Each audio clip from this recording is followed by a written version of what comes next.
Shake that. Every day I'm shuffling. We are back. Sheffield Shuffler, Evan and Pete. It's been too long. Evan, how are you? I'm good, man. How are you? I missed you, man. Missed you too, man. It's been a minute. I know. We've had a lot going on. On. I had a family member pass. You got the baby coming up soon. There's a lot of stuff going on. I started a new job. Yeah, man. A lot of stuff going on. A lot going on. A lot of setting up stuff in this nursery. I'm actually in the nursery right now. I don't know if you would know, but on the other side of me, there's a lot of baby shit everywhere that I have to figure out how to set up. Most of it's done. Got to figure out how to put the damn car seat in the car. That's a whole process that I didn't even realize was like a fucking thing. But right, yeah. And you probably got two of them, right? Or you got like a car seat, and then you got to transition it into like the stroller and make sure you know how that folds up, right? Yeah. So I've been practicing around the house with the stroller, but the car seat, it's like a whole all-in-one system, right? So the stroller, the car seat goes into the stroller. So it's all like one piece, but there's a lot of buttons and angles that have to be right. It's a lot. So yeah. It's a learning process. You're gonna have to give me some tips too, dude, because I'm gonna be down that road very soon as well. Yeah, man. I will let you know what I know once I know it, because right now this is our first. So yeah, I know. So I don't know much. You gotta let me know the brands, what you like, how to do everything. Yeah, we were talking about starting soon as well. Yeah. So, yeah, it's crazy, nice, dude. Well, now that you'll be settled out east or whatever, you'll be able to really start, making some big, moves in your life. So that's awesome. Yeah, set up some roots out there, have some babies. It's scary, dude. Every time she brings it up, I'm just like, I start giggling. I'm like, it's so scary. Like a nervous laugh. Yeah, is that how you were or no? No, I think we were ready for sure. Like I was ready, she was ready, and that was that. So, I mean, we're at the point, I think also with the whole pandemic, and you really couldn't go anywhere. You haven't been able to do anything. It was kind of like one of those things like, well, I mean, might as well try real hard now because like, I don't know. I'm just so used to not doing anything anymore to where it's like having a child I feel like it was like a nice slow transition into like, that's what your life will kind of be. Dad life, right? Yeah. So, it's good timing. And now once he's here, everything is kind of reopening. So that's nice too. So it worked out. Yeah. Beautiful. Yeah, man. What are you drinking? Oh, went with the Miller High Life today. A tall boy? A tall boy. Damn. And are you okay? Tough week. Yeah, really. I don't know what happened. I walked in the store and I was at Jewel. Damn. Jewel is a Chicago grocery store for people that don't know what Jewel is. If you don't from Chicago, you might not know Jewel, but we have a place here called Jewel. And I was looking at the beers, and for some reason, the Miller High Life was screaming my name. Also, it's like $6 for like 6 of these guys, right? Yeah. So, can't beat that. So I just said to myself, I've spent a lot of money on craft beer lately. Why not go back to the champagne of beers? And here we are. He's already a dad. Baby's not even. Yeah. Son, go give me a High Life. What? Yeah, I'm really diving in here, man. Just dad beers already. Well, good for you, dude. Cheers. Thank you. Cheers. I broke the rule today. I'm drinking a iced coffee out of a beer glass. One of my favorite beer glasses from Solemn Oath, a brewery by us. But as you know, I sent you snaps. I drank a lot this weekend and had minimal sleep, and I just need to purge my body because, as you know, getting older, hangovers and the Sunday scaries, they take at least sometimes 2 days, Yeah, man. I know what you mean. I'll get like waves of nausea out of nowhere, like during the day. You know what I mean? Where it's just like, oh, am I gonna throw up right now? Oh my God, I don't feel good. And I'll start salivating. I'm like, all right, fucking stop. Please stop. Please stop. Yeah. And that'll happen for the full day. And then if you don't have any sleep, you got to catch up on sleep. So it's a process. Yeah, man. I feel you. Honestly, at this point, I don't drink that much to get like super drunk. I just drink to get a little buzz, even if I just like the taste of beer. And then sometimes I'll get a little buzz, but I haven't drank to the point where I got sick. And if I do, I usually wake up in the middle of the night and I'll just feel really shitty and go force myself to puke. That way the next day I just feel so much better. Because if I don't, then I wake up the next day and I'm not sure if I really need to puke, and then I just sit around all day not feeling great. So if I find that I just like let it out at like 3 a.m., by the time 8 a.m. rolls around, I feel a lot better. So yeah, there's a little tip. There's a tip for everybody out there. Pull the trigger at 3 a.m. You'll thank yourself in the morning. It works. All right, so Evan, I'm gonna have you kick us off. We haven't done this in a while, but yeah, man. We'll have you go ahead and kick off story number 1 on floppers, baby. Floppers. Are we talking about LeBron James, Queen James? Yes. Tell us about what happened with him, if they haven't seen. Yeah, I mean, if you're a basketball fan in the slightest bit, you probably have been watching the playoffs a little bit.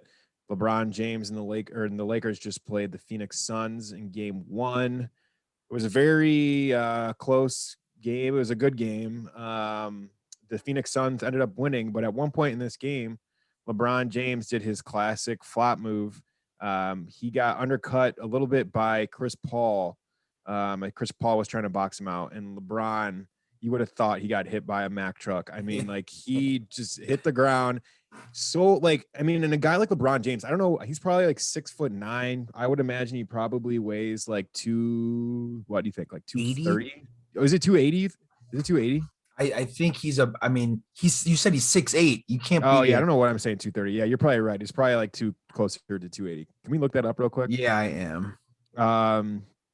All muscle. Dude's just like a giant, right? Oh, yeah. Anyways, he got undercut by Chris Paul. He went to the ground and just completely rolled all over the place. He stayed on the ground, holding his arm. I mean, and they replayed it, and it just was so obvious that there was no possible way that he got injured on the play. And it was just like one of those plays as a fan. It's like, come on, dude, I'm so tired of him flopping constantly. And that escalated on the other side of the sideline to where Cameron Payne ended up getting into it with Montrezl Harrell or whatever. And then Cameron Payne got ejected. Meanwhile, the whole time LeBron's laying on the floor, acting as if something just broke in his arm. And then he gets up and he moves his arm around like he's struggling, and then he's fine.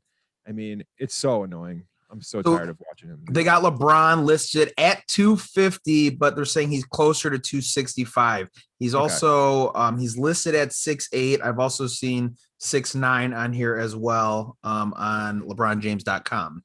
Yeah. My question is, when you're in professional sports, you are being filmed the entire game. The entire game. We have 4K, 5K cameras now, right?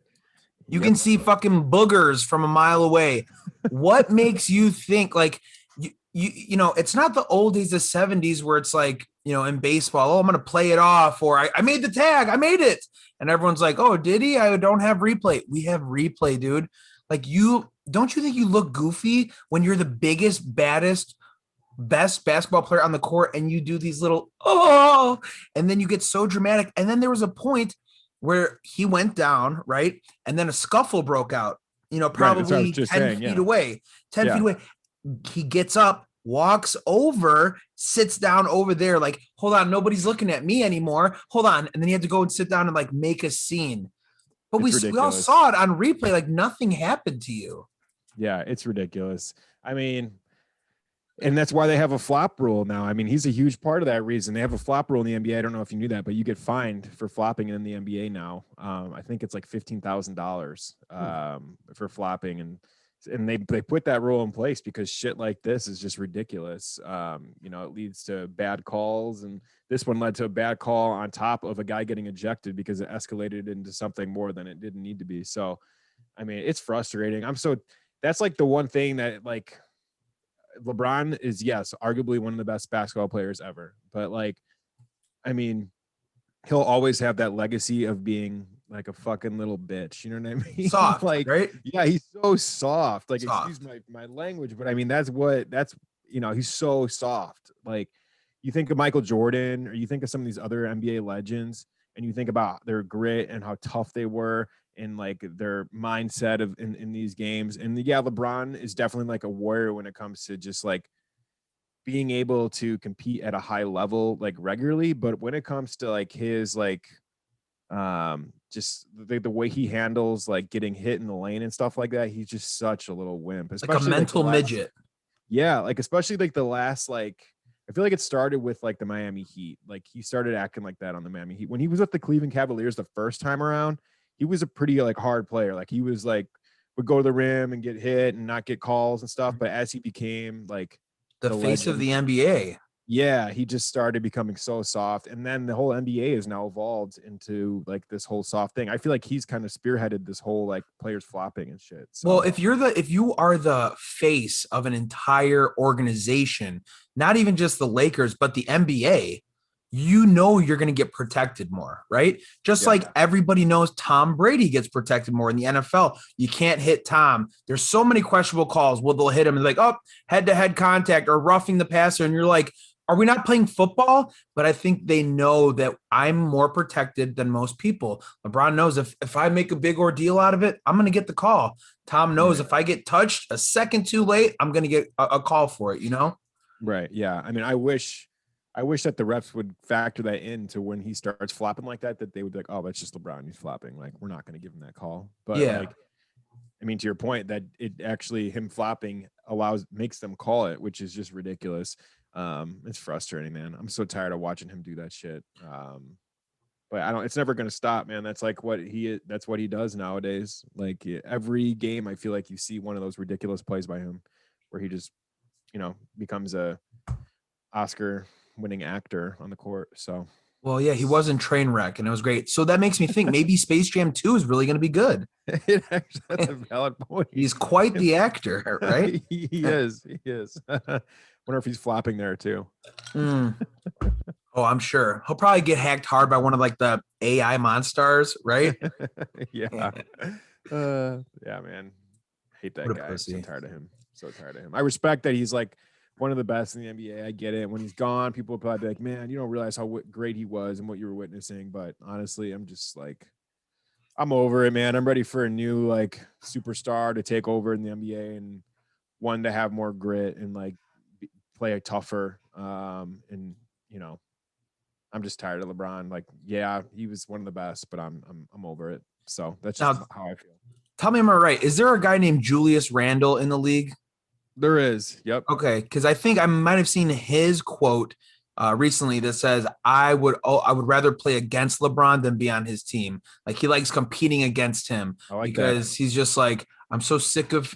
I don't know what if he said I'm sick of, but he said I'd rather play against him than play with him because like I want to shut him down. Yeah, man. That's that mentality that the NBA needs. Like that's the mentality that the NBA hasn't had for a while. Like guys just leaving teams to join other teams to get to that end game of winning a national championship or like not a national championship. Well, I guess it technically is, but winning a championship.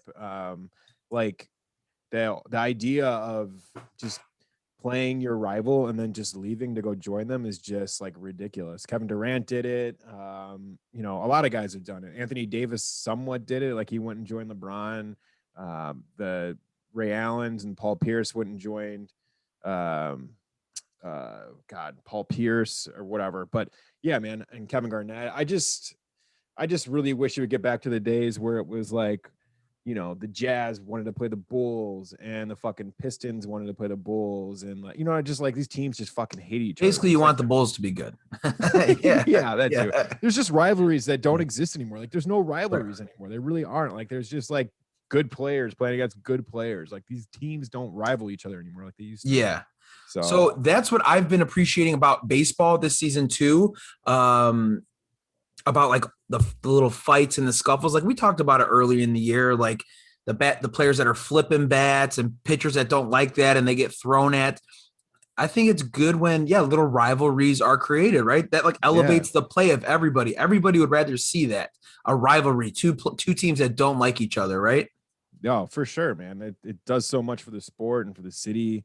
You grow to like not like that city, and it makes you want to like watch the game more and buy more gear to represent your team. I mean, it's just so much better for the sport to have rivalries and passionate, fans and players about, every situation. So, we'll see. Hopefully, I mean, once LeBron's out of the league, I don't think it's better for the NBA by any means, but like I think it'll be interesting to see what happens in regards to just like guys joining other teams and things like that to win a championship. Because a lot of what you see right now in regards to guys joining teams and stuff like that is just solely been to beat LeBron James. Like a lot of these teams are just gearing up to beat LeBron James. So once he's gone, it'll be interesting to see, if that continues to happen.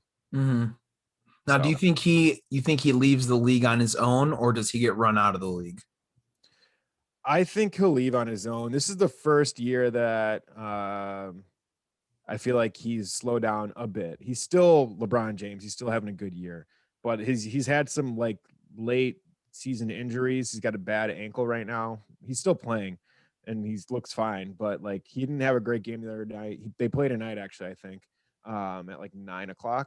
But yeah, I think he'll leave when the time is right. I would guess his son is going to probably be in the NBA in the next couple of years. I would think he wants to be like the first guy to play with his son in the NBA.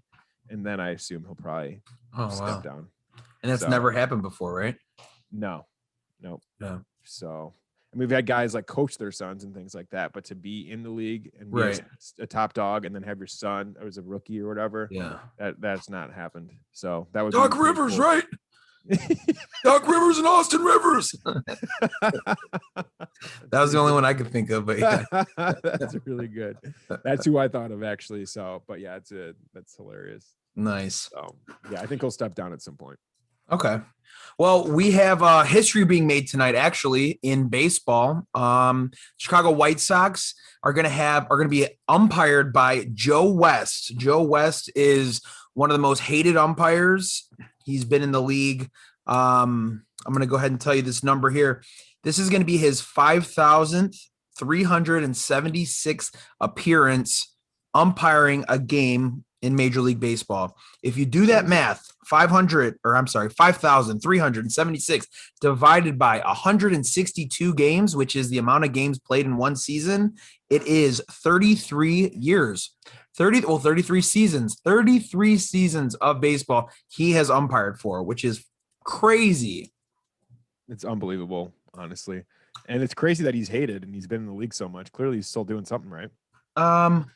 Arguably. Right? Here's the thing though, Evan. So with by the way, if you're a fan of Joe West, you hate Joe West, visit the website, SheffieldShuffler.com. We have a Joe West shirt on the site. Check it out. It's funny. Joe West, he's super fat, got a turkey neck. The oldest, the person who has the most appearances as an umpire. Evan, as you get older, your eyes get worse, right? So just like politicians, just like umpires, I think there need to be term limits. Angel Hernandez and Joe West, they have been around in baseball for a long time. They're umpires, and a lot of people hate them because they make bad calls. And you really can't blame them, because if you're 60-something years old, your eyes can't be as good as a 30-year-old's. It's just science, right? So they need to have a higher turnover rate. Here, go ahead, put in a decade. You get 10 years to umpire, and then you're done. You shouldn't be 70-something years old and umpiring. You know what I mean? Yeah, I mean, that's fair. You would wonder if they do any sort of like, what's the word I'm looking for? Like in the off season, if they like kind of check up on these guys, like cognitive, like awareness, like if they do anything where they have them sit behind some machine and throw strikes and balls and see if they can make accurate calls. If they don't, they should probably do something like that. But I would imagine they already do, but maybe a guy like Joe West doesn't even need to do it because he's Joe West. And they're like, well, just let him you would think that too, though, but you would also think that cops would have physical tests as well. Yeah. They don't. That's why there's so many fat ones. You know what I mean? Like, it's like once you're in, which is like not how it should be for any job. Same thing with teachers. You teach long enough, you get tenure. That means you can do whatever you want and not get fired. Like that is crazy that cops don't have physical tests. Physical, right? That's fucking nuts. Yeah. And then I've also had teachers, dude. We had a teacher in middle school who licked a girl's ear like that, and he got sent from middle school from the other side of our city to our middle school. They couldn't fire him because he had tenure. Oh my god, isn't that fucking weird? That's very weird and seems not right at all. I know. Seems very illegal. Yes, but that stuff happens though.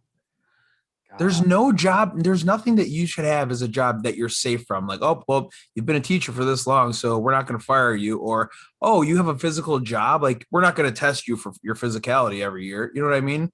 Yeah, yeah. Well, if a teacher can keep their job after licking a student's ear, I guess Joe West can keep his job after not calling a strike. That's right. That's right. Yeah. Yeah. I mean, this was early, what, 2000s, early 2000s. Yeah. So I guess it was a little more lenient. So Wow. Well, bad. that's it's quite the achievement. I mean, that's great for him. But yeah, for all those baseball fans out there that do not like him, you know, to them, he's probably been umpiring way too fucking long. So Yeah. And then when they make it about them too, you know, they'll stare down players and like try to be a tough guy. And it's like, all right, yeah. dude.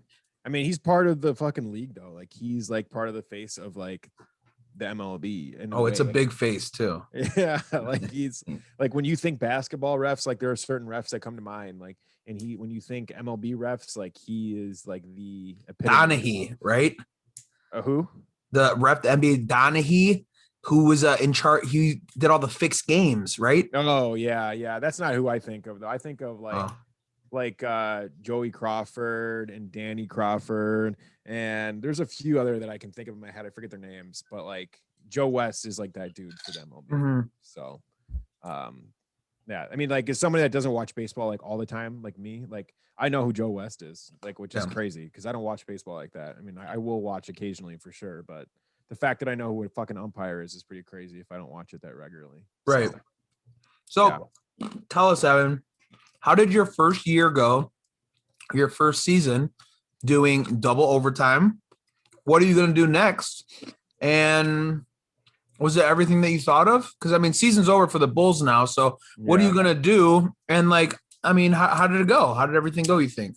Yeah, so it was a lot of fun. It started off being very it didn't feel like work when it started. Like I really enjoyed, you know, recapping the games and talking about what I thought could, you know, get better, improve, or, you know, what they were already doing well, etc.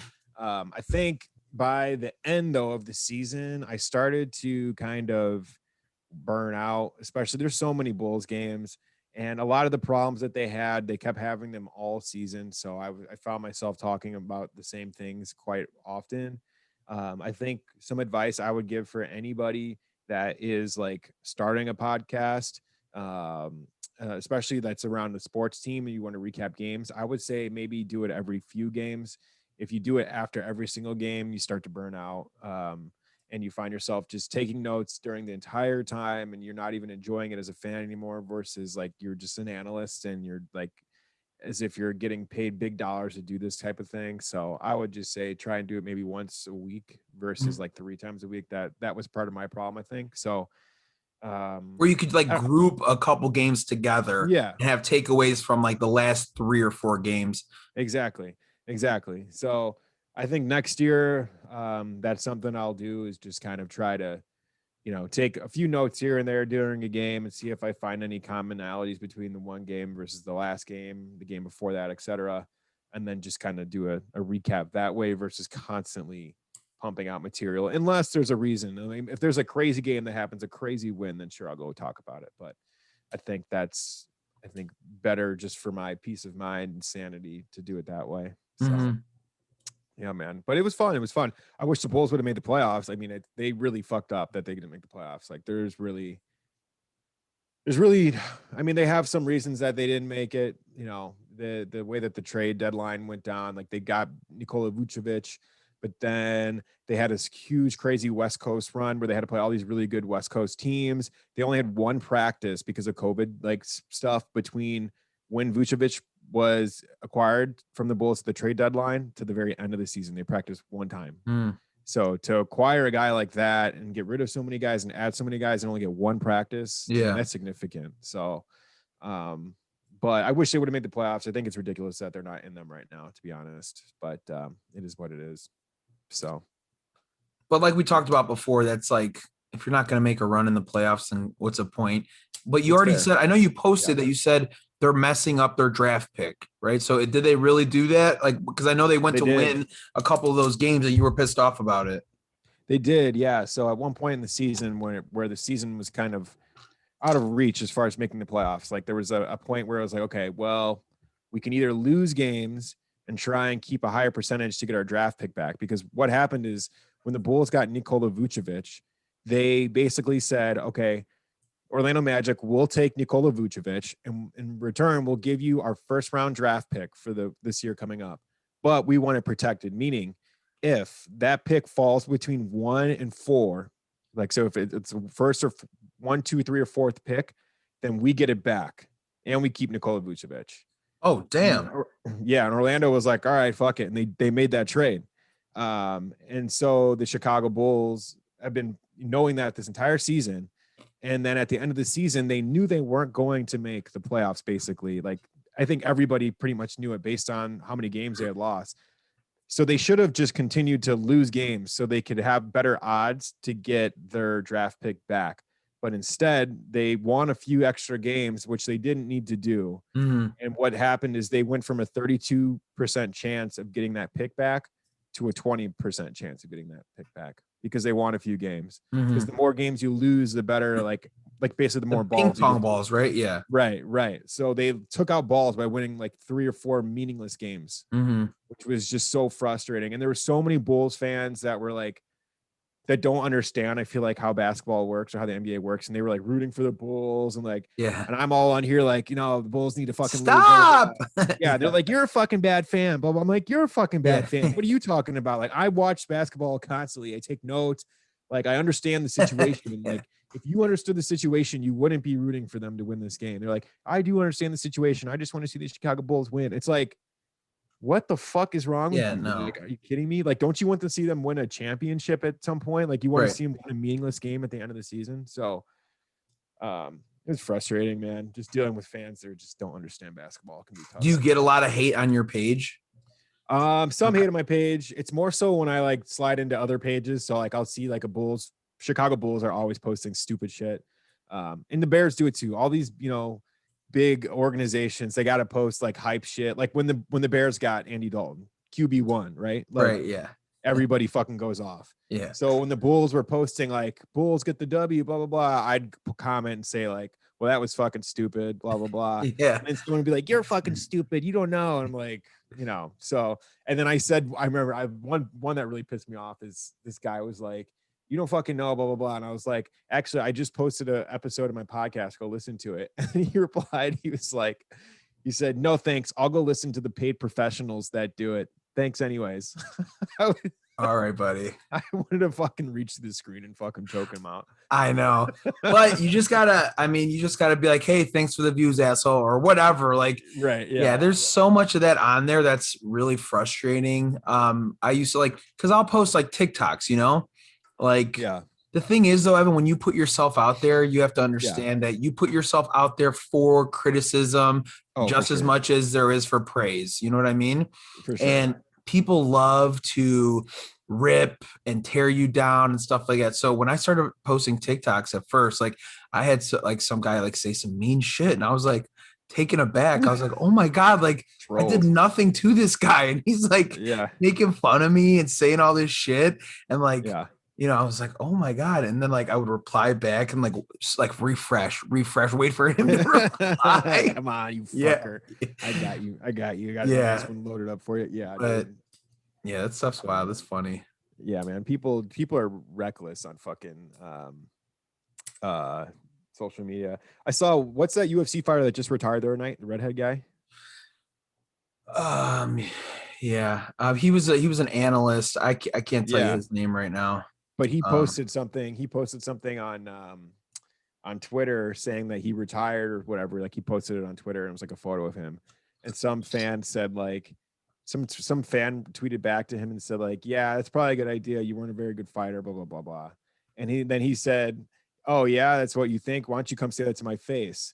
And then the fan or the guy replied and said, no, thanks. I know you kicked my ass. That's why I say it on Twitter. Yeah. And he replied back and said, fair enough. Right. I listened to this podcast and this guy refers to the haters as crickets. Because when you're far away, they're real fucking loud, right? Yeah. When you get close to a cricket, It's a good silent, analogy. right? Yeah. Yeah, that's clever. It's very true. Calls the haters crickets. Yeah, man, that's what they are. So, anyways, but yeah, I plan on doing it again next year. The break came at a very good time. I was really getting burnt out, with the baby coming Yeah. and just a lot going on right now. I just, it was a good time for the season to wrap up. So I'm looking forward to seeing what happens, here in the NBA playoffs, seeing who wins. So far, all the game ones are really good for the most part. So a lot of games two are now starting again. So yeah, man. Are you training for anything? I know you do a lot of running. No, I'm not training for anything. I run a lot just to, try and keep in good shape. It's like I can't play basketball right now. Play a lot of basketball normally, but I can't because Allie's pregnant, my wife, and so she until we have the baby, I'm trying to like stay away from like a whole lot of contact stuff. And the place I was playing basketball before, that we're not even like playing pickup there right now because of the restrictions still from the gym that we were using. So yeah, man, just running a lot and working out at home. Yeah. Yeah, you Peloton whore. Yeah, I have one of those. I haven't used it in a while, actually. She uses it all the time. I just enjoy more so running. I like, kind of seeing different things. Yeah, being outside is just nice too. Yeah, I run by Wrigley. And what do you listen to when you run? I've been listening to the J. Cole album, which is fucking awesome. I don't know if you've heard it yet, but it's great. I've listened to it probably 8 times all the way through now on my runs. It's awesome. He actually even shouts out the Cubs and Wrigley in it. Really? So J. Cole's new album, I got to check it out. Yeah, it's really good. He said some line about like he's something about the Cubs and like he's like a real like a bear. I had some analogy, and then he talks about like playing at Wrigley again one day. I don't know. It's dope. I saw him dunk and fall on his ass. Did you see that? No, that wasn't him. I know what you're talking about. That video that went viral. Yeah. There was a guy that looked just like him, but it wasn't him. Oh, I thought they said he was in like, is there a Rwanda league or something? He is in a league out there. Well, I know there was a video of a guy that people were saying was J. Cole, and he dunks and he falls on his face, and it was not J. Cole. Okay. But he is in Rwanda playing basketball, and he's been really bad so far, actually, really bad.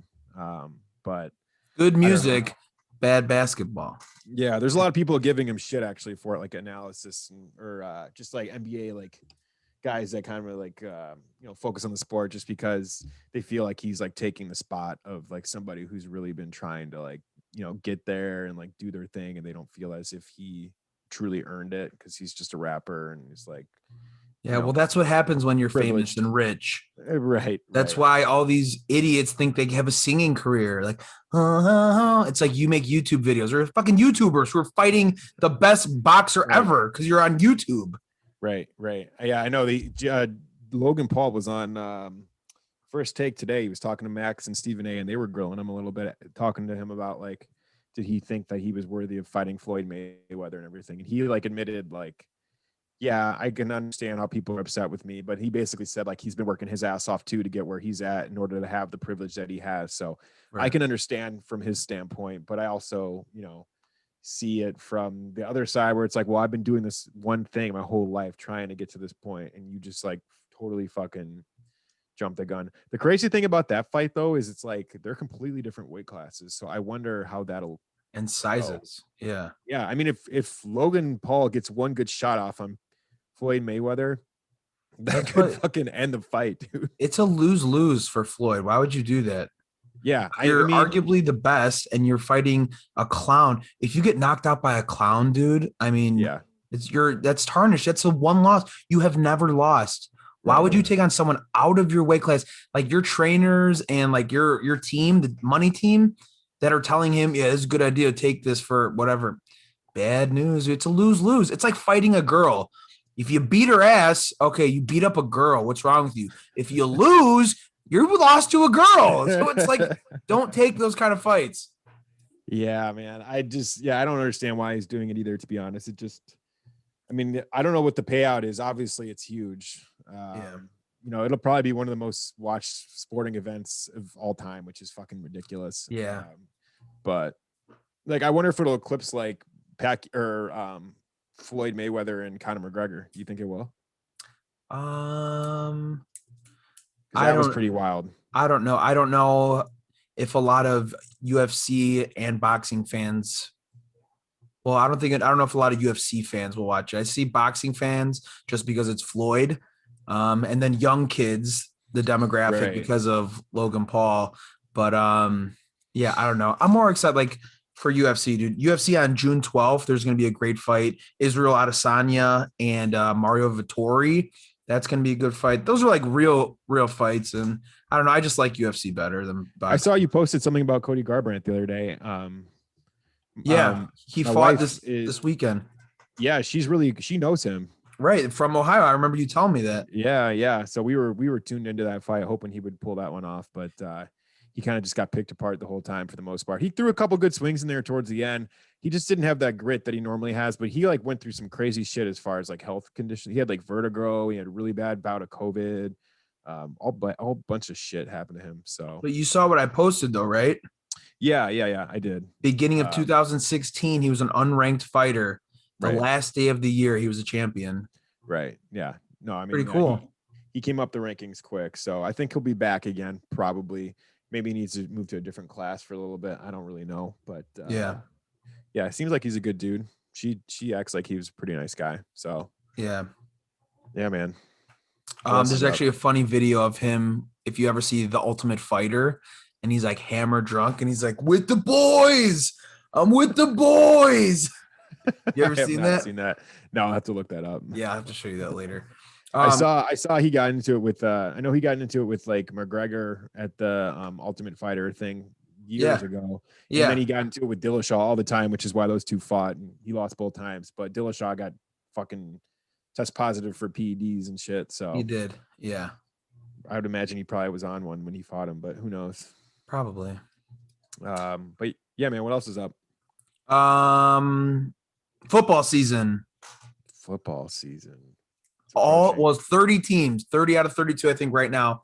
I think everyone is cleared to go for training camp, and then it's like 100% capacity, I think, for 30 teams. It's awesome. Season. Awesome. I'm excited for that. I was looking at a couple games on the Bears schedule. I think they're playing in Vegas week 5. I thought that would be cool to go to somewhere in Vegas. And then they're playing Pittsburgh on a Monday night game. Those are 2 games I was looking possibly that I would travel for to go and see that. I think that would be cool just to go to another stadium. Yeah, dude, that's awesome. It's so awesome that things are getting back to normal and that these stadiums are starting to fill up again. Like you watch an NBA game, like it looks sold out. I don't know if you've watched any of them recently, but they are like jam packed with people, which is awesome. Yeah, man. I mean, it's exciting. I think the Bears, I don't know what I think they're going to, I haven't really thought about it too much as far as like where I think they'll finish the season. Do you think Justin Fields will be starting this year at some point? Yes, this year. Absolutely. At some point. Yeah. You think he starts week 1? No. Not at all? No. I don't know. I don't think so. I think Dalton starts 3 games. 4th game, I think Fields comes in. That's just my guess, because that's what I saw with Trubisky when they got Glennon. Remember, we got Glennon for $30 million, $15 million a year, and then we were waiting for Trubisky to start. And then when they were 1-3 or 2-3 or whatever it was, Trubisky came in, I think, week 4. I think they'll probably follow that same plan. That's fair. That's probably a good bet. You could probably bet on that actually somewhere, I bet. Oh, maybe you could. Good idea. Yeah, I mean, I would love to see him start week 1 personally. I mean, why not? I mean, it's not, they all rave about him at fucking training camp right now. They act like he's brilliant, right? Yeah. I mean, like, I forget what it exactly was, but it was some sort of like the aptitude test. Yeah. And like he tested number 1 out of all like 3,000 plus like guys that were drafted or something like that. I mean, that's pretty incredible. Yeah. So, I mean, to me, that says that obviously the guy can absorb all the information that you're giving to him. And so I don't see why he couldn't start week 1. But obviously the whole QB1 thing and, you know, picking up a contract like Andy Dalton, they'd probably look like idiots if they didn't start him week 1. So, yeah. I mean, yeah, like I said, remember with Mike Glennon, they gave him, I think it was $30 million for 2 years. It was like $15 million a year, $13 million a year, something like that. It's a lot of monkey. That's a lot of money to play three. That's a lot of monkey to play 3 or 4 games. Yeah, that's just silly. But yeah, man. I don't know. They got Foles, Andy Dalton and Justin Fields. I mean, they have a great quarterback room. I'm sure they have a lot of good conversations. You got a guy that's been a winner and then in the NFL, not won a Super Bowl, but a winner in Andy Dalton. You got a guy that did win a Super Bowl in Nick Foles, and then you got a guy who's won national championships and was a stud at Ohio State. So I mean, it's great. So I'm hoping between all those, that locker room conversation between those quarterbacks that he's really gonna be set up in a good place. I would just love to see him start sooner than later for sure. Yeah. And the tailgating will be fun because I'm sure tailgating will be the same thing as long. I mean, if the capacity is at 100%, I mean, they're not going to, kind of micromanage the tailgating, right? I don't think so. I know what's crazy. I take it back. I've been to only one Bears tailgate, just one, which is crazy. I need to go to more because it looks like they're like a crazy, awesome time. But I mean, they are, but like I would rather watch football at home, honestly. Yeah. Well, the one thing I don't like about the Bears games is like going to a game is the stadium is really fucking jam packed. Like to get like food, it like spills out into the lines that are like going up to the other aisles. I mean, everything is just so tight in there. The stadium is so small compared to other stadiums, especially when you're like a market like Chicago. I don't know why they, have such a small stadium. I did hear that they were considering moving to Arlington Heights, which is crazy. Yeah, because the Bears don't own Soldier Field, the city of Chicago does, so they're really limited on the stuff that they can do. And I'm sure portions of their revenue and stuff go to the city, obviously. But that would just be weird. I like when the stadiums are like in the city. I don't like when it's like outside of the city. You know what I mean? Yeah, no, I agree. I wish it'd be great if they could expand it where it is somehow. But like if it went to Arlington Heights, I don't know, that would suck. Yeah. Like, I mean, what stadiums are there? What stadiums are out of the city? I don't think there really are. Like any stadiums. Like when I went to Dallas, when I was in Dallas. No, not in Dallas. I just mean in Chicago. Are there any like Chicago major sports teams that are out of the city? None, right? No, even the soccer team. The soccer is like Garfield Ridge area, like kind of like by my parents, like by O'Hare or by Midway. Yeah, It's soccer, football, baseball, basketball. Yeah, everything is in the city. Yeah. Yeah, even that to me is far. Like, I was going to say the Sox feel far to me, but I'm a North Sider, so to me, I get for the South Siders, it probably feels right at home. But right, yeah. But yeah, man, I don't know. If it went out to Arlington Heights, that would just suck. But it would be nice to have more room.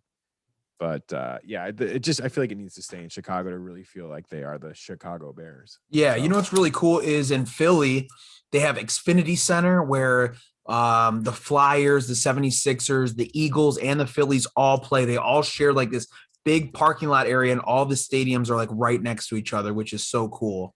And then Xfinity Center is this big warehouse with like 10 bars inside, and then you can go there and watch all the games. That is so cool. They have that there. Baltimore, the Orioles and the Ravens share the same parking lot too. So, I mean, I think that's pretty cool when they're like right next to each other. Yeah, that is legit. Are you going to be a Phillies fan or Baltimore Ravens fan now once you're out there, or what's happening? Oh boy. Oh boy. Philly Pete, dude.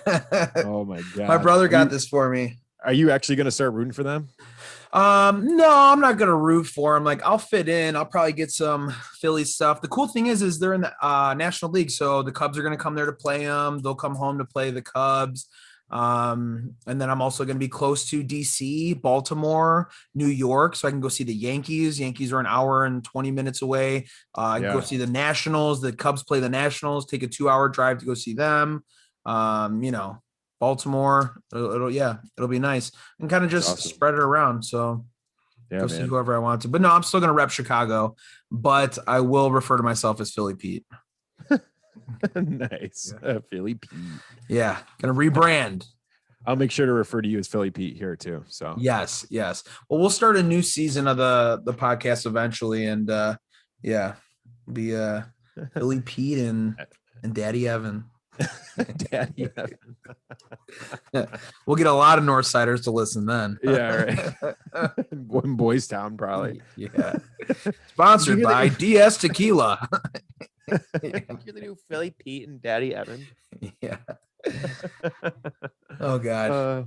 All right. Well, anything else we have on the agenda or what? Are we good? Yeah, I think we're good for today. I want to watch this Cubs game. Yeah, that's about it. And then thanks for listening, everybody. Yeah, you'll be done with the podcast. So hopefully we can record some of this more often. There was just a lot going on, so I'm glad we got to actually get back on and get back on track. Yes, sir. Anytime, let me know. I'm available. All right. All right. Man. Thank you, guys. We will see you soon. Adios. Yeah. Shake that. Every day I'm shuffling.